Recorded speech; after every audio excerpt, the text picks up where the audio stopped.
এটা মিরপুর, বাংলার মাটি, বাঘেদের ঘাঁটি। এখানে যে আসল বাঘ তাসকিন, মাহেদী, ফিজরা সেটি হারে হারে টের পেল পাকিস্তানি ব্যাটাররা।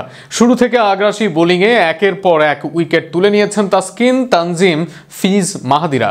আর তাতে অল্পতেই থামলো পাকিস্তানি ব্যাটারদের শাসন করা নিয়ে বিস্তারিত থাকছে প্রতিবেদনে। ইনিংসের প্রথম ওভার অধিনায়ক লিটনের ভরসার হাত শেখ মাহেদীর কাঁধে। প্রথম ওভারে প্রায় উইকেট এনেই দিয়েছিলেন, তবে ফখর জামানের দেওয়া সহজ ক্যাচ হাত ফসকে যায় তাসকিনের। তবে সেই হাতে লিটন তুলে দেন দ্বিতীয় ওভার, আর বল হাতে নিয়ে ওভারের পঞ্চম বলে ফিজের ক্যাচ করে ফেরান সাইম আইয়ুবকে। অবশ্য নিজের উইকেট তোলার নেশা তখনও কাটেনি দলের ভাইস ক্যাপ্টেন মাহেদীর।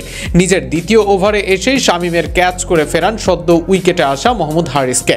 আসা যাওয়ার মিছিলে পাকিস্তানকে আরও দাবিয়ে দেন তানজিম হাসান সাকিব।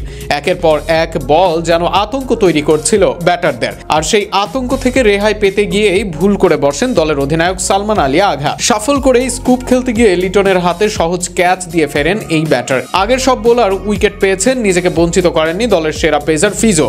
নিজের প্রথম ওভারে ভয়ঙ্কর হবার আগে ফেরান হাসান নওয়াজকে। স্লগ খেলতে গিয়ে রিশাদের হাতে ক্যাচ দিয়ে ফেরেন তিনি। পাওয়ার প্লের হতাশা কাটিয়ে ওঠার আগে অষ্টম ওভারে দলের অভিজ্ঞ ব্যাটার নওয়াজকে রান আউট করে ফেরান লিটন ও মাহেদী মিলে।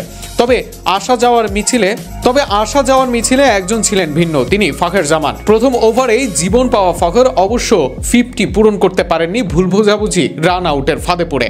তবে বাকি ব্যাটাররা হারে হারে টের পেয়েছেন বাঘের ডেরায় বাংলাদেশি বোলারদের গর্জন।